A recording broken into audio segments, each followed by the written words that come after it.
And subscribe my channel. Okay, तो Laplace transformation की help से जो है अगले वाले क्वेश्चन की तरफ चलते हैं। और क्वेश्चन ये कह रहा है कि by using Laplace transformation solve the differential equation. Differential equation आपको दे रखी है del y over del t is equal to दिया हुआ है भाई 3 del 2y over del x square, और साथ में बाउंड्री कंडीशन जो दे रखी है वो ये दे रखी है y x zero t is equal to zero, y of x zero comma t की वैल्यू जो दे रखी है वो दी हुई है मेरे को कितनी भाई, जीरो दे रखी है। और साथ में दे रखा है y of pi upon two comma zero, pi upon two comma t की वैल्यू जो दे रखी है वो भी जीरो दे रखी है। और एंड इससे बड़ी बाउंड्री कंडीशन जो दे रखी है वाई ये दे रखा है y of x comma zero की वैल्यू जो दी हुई है x comma zero is equal to है हमारे पास 20 cos 3x, 20 cos 3x plus minus cos 9x minus 5 cos 9x। Okay, ये आपका क्वेश्चन है। लाप्लास ट्रांसफॉर्मेशन की हेल्प से इसको हल करना है। चलो, मैं कह रहा हूं कि taking Laplace transformation both side, Laplace transformation both side.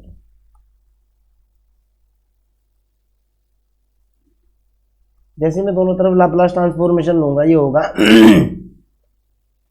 L of del y over del t is equal to L of 3 del 2y over del 2y over del x square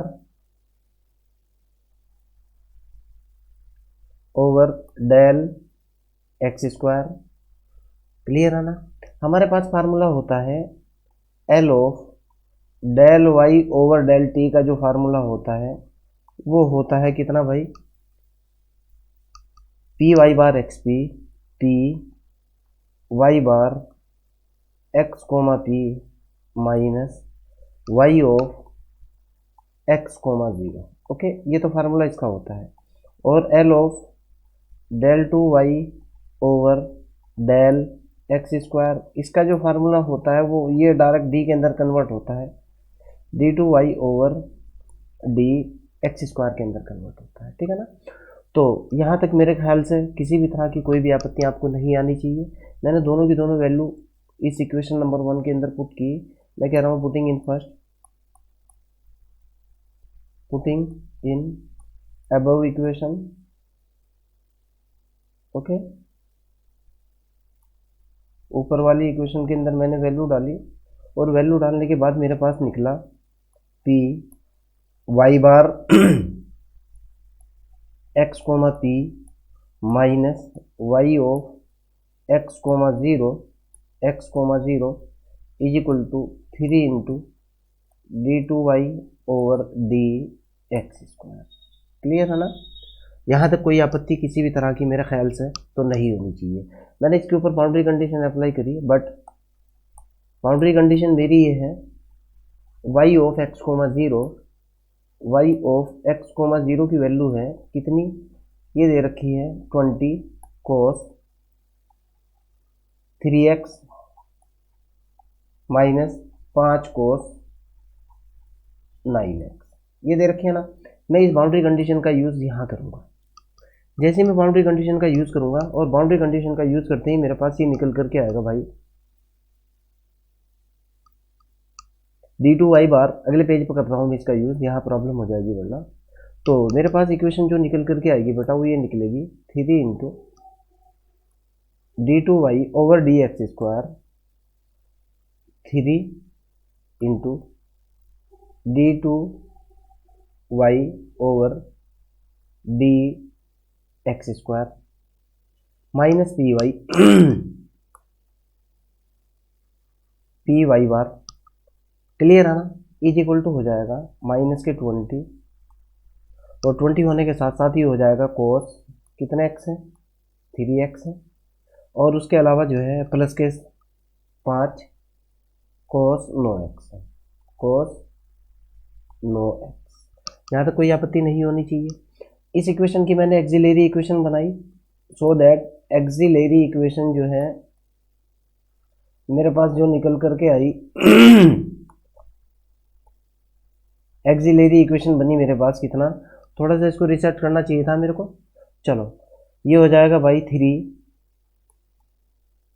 3m² minus के p is equal to 0, और यहाँ से निकलेगा 3m² is equal to p, और m की value जो निकल करके आएगी plus minus under the root p/3। Clear? So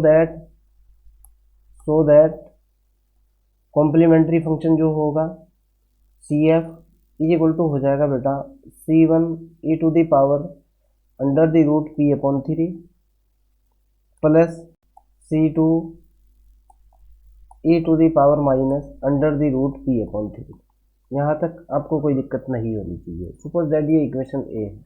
now अगर मैं पर्टिकुलर इंटीग्रल की बात करूँगा, ओके, अब ज़रा पर्टिकुलर इंटीग्रल की बात कर लेते हैं। तो मेरा पी आई जो बनेगा बेटा, P I is equal to जो होगा वो होगा माइनस के 2 cos 3x plus 5 cos 9x 5 cos 9x divided by ये हो जाएगा कितना भाई 3d² माइनस के पी। आप भी जानते हो कि अगर मान लिया cos ax है, फार्मूला होता है बेटा ये बटे d² प्लस b² है, तो इसको लिखा जाता है, कितना लिखा जाता है, ये होता है cos ax बटे माइनस a² प्लस के b², फार्मूला होता है। ओके, तो यहाँ से पर्टिकुलर इंटीग्रल का जो रिजल्ट निकल करके आया, सीधा जो निकल करके आएगा ये तो हो जाएगा 20 माइनस 20। चलो एक बार लिख लेते हैं 20 cos 3x, तो एक बार जरा सा इसको इरेज करना पड़ेगा।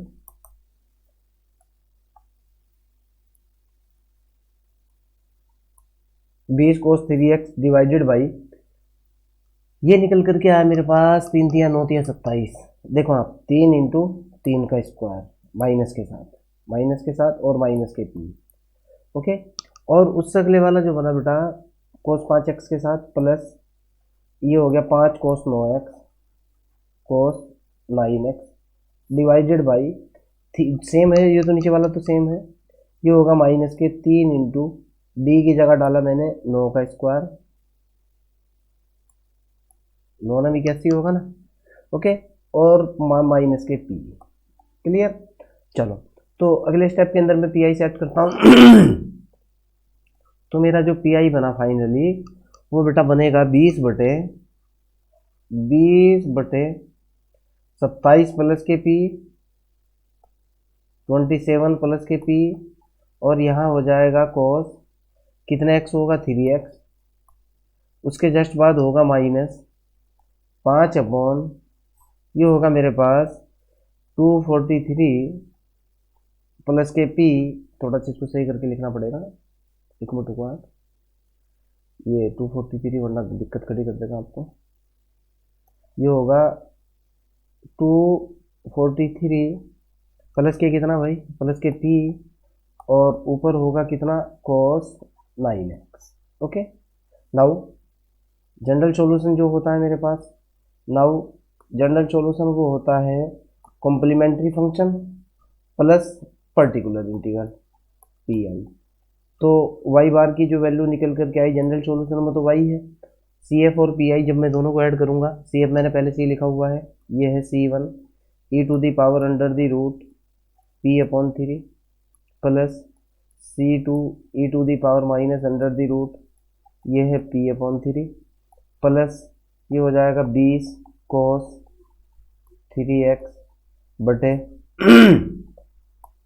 27 प्लस के p और माइनस के 5 cos कितने x 9x बटे ये हो जाएगा 243 plus k p।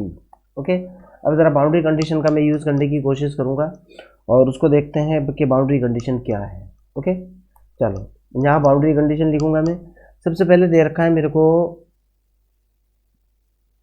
Y of pi upon two is equal to zero. इस बाउंड्री कंडीशन का पहले नंबर पर मैं यूज करूंगा, ये वाला y of pi upon two t is equal to zero. मेरे को गिवन है y of pi upon two comma t is equal to zero. Okay, देखो बेटा इसको समझने की कोशिश करो। जब मैं इसका लाप्लास ट्रांसफॉर्मेशन लूंगा, इधर तो हो जाएगा एल, सॉरी चलो एक बार लेकर के दिखाता हूँ, L of y of pi upon two comma t is equal to zero हो जाएगा। Okay, y L of y का मतलब ये किसके अंदर कन्वर्ट हो जाएगा, वाई बार के अंदर कन्वर्ट हो जाएगा, ये पाई अपॉन टू हो जाएगा, टी की जगह कितना आ जाएगा, टी आ जाएगा, बराबर किसके होगा, जीरो के। ओके, यानी आपको ये तो एक्स की वैल्यू रखनी है और ये टी की वैल्यू रखनी है। टी वैसे इसके अंदर है नहीं कहीं, पहले से ही पी में है। ओके, तो और किसके अंदर, सपोज दैट ये मेरी इक्वेशन नंबर 1 है, इसके अंदर रखनी है, यानी इस वाली इक्वेशन के अंदर वैल्यू पुट करनी है। ये जो इक्वेशन, ये जो बॉक्स के अंदर इक्वेशन है, आपको तो पता ही हो, मेरी लेक्चर सीरीज देखते हुए आप लोग आ रहे हो, आप सब जानते हैं। इस इक्वेशन के अंदर जैसे मैंने इसको जीरो रखा, जीरो इज इक्वल टू ये हुआ C1 e to the power, यहाँ x भी है बेटा, सॉरी ये मैंने गलती से छोड़ दिया था, लिखना भूल गया भाई मैं। ओके, एक बार इसको CF को जो है ना, यहाँ x भी है। ओके, गलती से कई बार होती है ना छोटी मोटी मिस्टेक। ओके, मैंने वैल्यू डाली और ये निकल करके आया C1 e to the power हुआ pi upon two under the root p upon three plus C2 e to the power minus k pi upon two under the root p upon three. Okay, under the root p upon three is equal to zero. चलो इस equation को मैं आगे लिखूंगा, यानी मेरी पहली equation जो बनी है वो ये बनी है भाई कि जीरो इज इक्वल टू जो बना हुआ है भाई, कितना बना हुआ है, C1 e to the power pi upon two under the root p upon x, p upon three, e की पावर है बेटा totally, plus C2 e to the power minus k pi upon two under the root p upon three. एक तो equation number A बन गई है। अब second boundary condition use करूंगा मैं, चलो उसको देख लेते हैं। एक और भी दे रखी है भाई बाउंड्री कंडीशन, ये कह रहा है कि y of x zero t is equal to zero. इसका मतलब निकलता है डिफरेंशिएशन से, y ऑफ x का मतलब है डिफरेंशिएशन से। ये देखो आप, ये वैल्यू जीरो के बराबर दे रखी है, थर्ड वाली तो मैं यूज कर चुका, अब इस कंडीशन का यूज करूंगा। ओके, सो दैट इसका मतलब निकल करके क्या आया भाई, बट नेक्स्ट बाउंड्री कंडीशन दे रखी है y x zero comma t is equal to दे रखा है जीरो। इसका मतलब निकलता है कि d y over d t, इसका मतलब निकल रहा है क्या, d y by d x is equal to कितना, जीरो। इसका मतलब हुआ d y bar over d x is equal to दे रखा है जीरो, और x is equal to zero है, और t इज इक्वल टू तो p है, क्लियर है ना, यानी t is equal to p है अगर लाप्लास लिया जाएगा, क्लियर है ना। ये मेरे को सेकंड बाउंड्री कंडीशन आपको दे रखी है क्वेश्चन के अंदर। चलो ये आपस में इसके बराबर है। मैंने फिर से उसी इक्वेशन के अंदर वैल्यू डाली जो मेरे पास पहली इक्वेशन है वाई बार वाली। देखो आप, वाई बार वाली जो मेरे पास इक्वेशन है नाउ, वाई बार की जो इक्वेशन है कितनी है भाई, C1 e to the power under the root p upon three x plus C2 e to the power minus under the root p upon three into x plus ये है b cos three x, b cos three x बटे 27 plus k p, 27 plus k p और minus 5 cos 9x, minus 5 cos 9x बटे 243 plus p, 243 plus k p, clear, 243 plus k p। यहाँ तक तो मेरे ख्याल से कोई डाउट नहीं होना चाहिए आपको किसी भी तरह का। अब जैसे मैं इसको डिफरेंशिएट करके बाउंड्री वैल्यू इसके अंदर डालने की कोशिश करूंगा, मैंने इसको डिफरेंशिएट किया, ये हुआ मेरे पास d y bar over d x is equal to, पहला स्टेप तो निकल कर क्या है C1 अंडर दी रूट ही हो गया P/3 into e to the power under the root P/3 x minus C2 under the root ही हो गया P/3 e to the power minus under the root ही हो गया P/3। आगे देखते हैं, माइनस 20 या 60, ये साइन एक्स हो गया, साइन 3x हो गया, साइन 3x बटे ये हो गया 27 प्लस के P। अगले वाला देखते हैं, और ये हो गया प्लस 9 पंजे 45 साइन कोस का डिफरेंस, साइन का डिफरेंशिएशन, कोस का डिफरेंशिएशन साइन हो गया ना, साइन 9x बटे 243 plus k P। Clear. But मेरे को फिर वही कंडीशन दे रखी है, d y bar over d x is equal to कितना दे रखा है 0। जब इस इक्वेशन के अंदर मैंने यहाँ वैल्यू डालूंगा, इस इक्वेशन के अंदर मैं यहाँ डालूंगा वैल्यू, तो देखता हूँ मेरे पास इस इक्वेशन में डालूंगा मैं यहाँ वैल्यू डाली, तो मैं रिजल्ट देखता हूँ कितना आ रहा है। तो इधर तो हो गया 0 इज इक्वल टू क्या डालना है भाई मेरे को, x की जगह तो डालना है 0, t की जगह डालना है p। C1 ये 0 हो गया, ये 1 हो गया, यानी ये स्टेप निकल करके आया कितना, C1 under the root P/3 plus sorry minus है ये minus C2 under the root ये हो गया फिर P/3।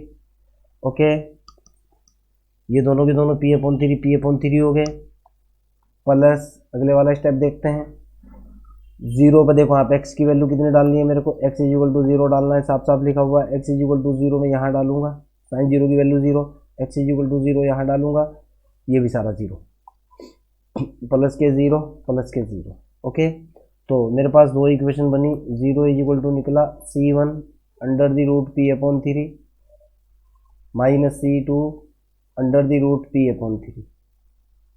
इक्वेशन नंबर बी मान लो, इसके अंदर इक्वेशन नंबर ए और डालो आप। ए कौन सी थी मेरी भाई, इक्वेशन नंबर ए बनी हुई थी ये, पहले वाली C1 प्लस C2 कहीं ना कहीं बना हुआ था, देख रहा हूँ मैं कहाँ बनी हुई है, हाँ ये था इक्वेशन नंबर ए, ये आपके सामने लिखी हुई है ये वाली equation, 0 is equal to C1 और C2 वाली ये इक्वेशन लिखी हुई है ना। तो 0 इज इक्वल टू कितना है भाई, C1 e to the power कितना है भाई, π/2 under root P/3, e to the power में है ये, e to the power π/2 under the root P/3 plus C2 e to the power minus π/2 under the root P/3। Clear, ये दो equation है, equation number A. अगर मैं इसके अंदर C1 को बराबर करता हूँ, C1 में बराबर C2 बराबर करने की कोशिश करता हूँ, तो C2 बराबर करने के लिए इसको तो गुना करूँगा मैं अंडर रूट P/3 से, और इसको ऊपर वाली को गुना करूँगा मैं ई टू दी पावर माइनस π/2 और π/2 के बाद अंडर दी रूट P/3 से। ओके, कर दिया मैंने गुना, तो पहले वाली ऊपर वाली इक्वेशन निकली C1 e to the power minus k π/2 under the root P/3 into under the root P/3 minus ये हो गया C2 under the root P/3 e की power π/2 under the root P/3। और इधर दूसरी इक्वेशन बनी 0 इज इक्वल टू, ये same ये हुआ C1 अंडर दी रूट, ये बना कितना भाई P/3 और e to the power π/2 under the root P/3 plus k ये हो गया C2 और यहाँ से निकला अंडर दी रूट P/3 और e to the power minus k π/2 e to the power under the root P/3। देखो भाई ये तो खत्म, C2 e to the power ये तो खत्म, इसमें से C1 कॉमन ले लिया, बराबर है 0 के, इधर तो चल रहा है 0, C1 कॉमन ले लिया, यहाँ कुछ भी बचा, यहाँ स्टेप ये कुछ भी बचा, तो जाहिर सी बात है C1 इज इक्वल टू 0 बटे जो भी स्टेप मेरा ये बचेगा यहाँ पर कॉमन, यानी यहाँ जो बचेगा under the root p upon three वाला स्टेप, ये पूरे का पूरा स्टेप बचेगा ना, ये वाला इतना स्टेप। ओके, ये इतना स्टेप बचेगा, आप समझ रहे हो। ओके, वो इसके बटे में डाला, यानी C1 इज इक्वल टू 0 आ गया। जब C1 इज इक्वल टू 0 है, इसी प्रकार ये बराबर 0 के दे रखा है, C1 की वैल्यू 0 डाली, इक्वेशन नंबर 1 या 2 में किसी के अंदर भी 0 डाल ले, मैं डाल करके दिखा रहा हूँ। यहाँ से C1 इज इक्वल टू कितना बन गया, C1 तो बन गया मेरा 0। इक्वेशन उठाता हूँ मैं, C1 under root p upon three, C1 under the root ये हो गया P upon three plus k minus k C2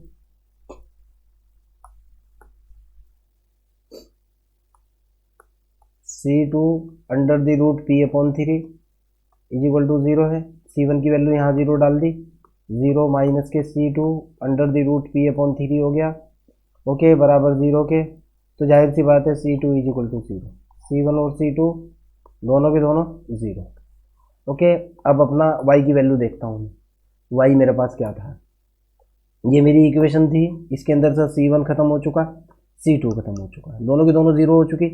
तो y की वैल्यू जो निकल करके आई कितनी निकली, नाउ y बार जो बना मेरे पास वो बनेगा भाई 20 कोस, मैंने पहले से ही लिखा हुआ है, पीछे इसलिए नहीं देख रहा हूँ भाई, 20 कोस 3x बटे 27 प्लस के पी, 27 प्लस के पी प्लस माइनस, सॉरी कोस 3x हो गया ना, माइनस 5 कोस कितने x हैं, 9x डिवाइडेड बाई 243 प्लस के पी।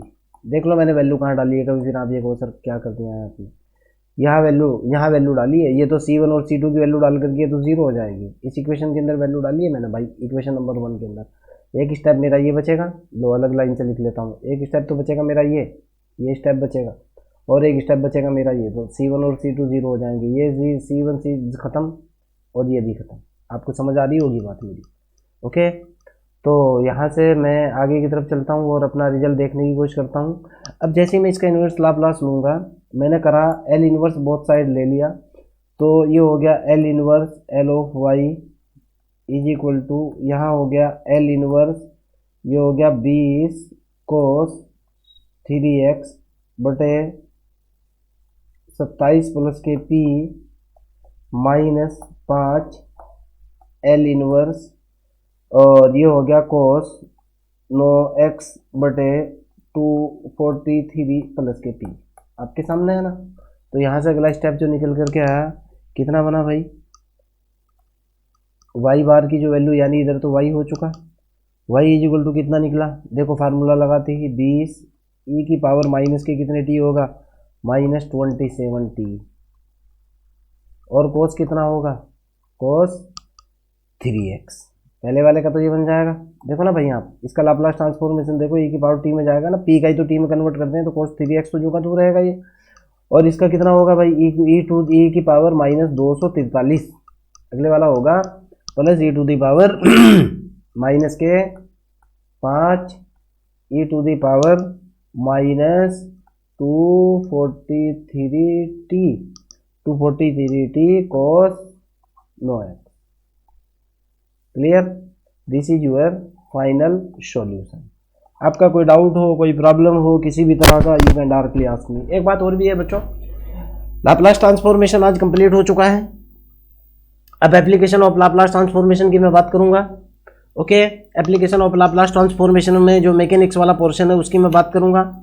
आप लोगों से मेरी रिक्वेस्ट है, please like my videos and subscribe my channel. Okay, चलो बाय।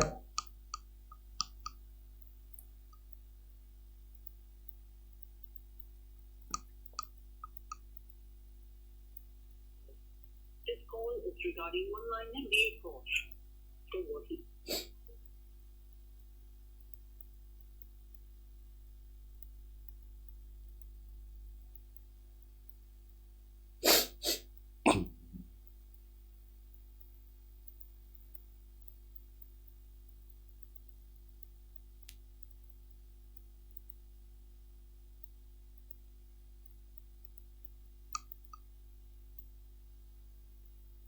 चालीस मिनट की क्लास हुई है।